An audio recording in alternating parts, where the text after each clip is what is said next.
যারা মায়াপুর ঘুরতে আসছে, যারা ভগবান দর্শন করে, তাদের মনে হচ্ছে যারা রাত্রে বিরিয়ানি খেতে ইচ্ছুক। হ্যাঁ, আর বিরিয়ানির প্রতি তো একটা মানুষের আলাদাই ইমোশন কাজ করে।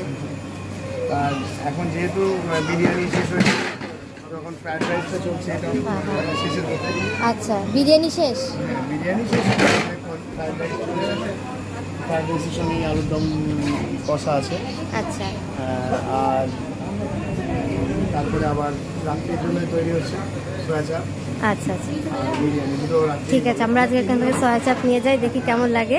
আর যারা আছে ভাগে টোটোওয়ালাকে বললেই আমাদের দোকানের সামনে নামিয়ে দেবেন, এরা আলাদা বিরিয়ানি দোকানে যাবে।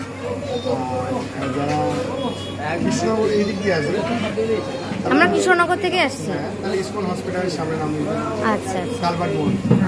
ধন্যবাদ।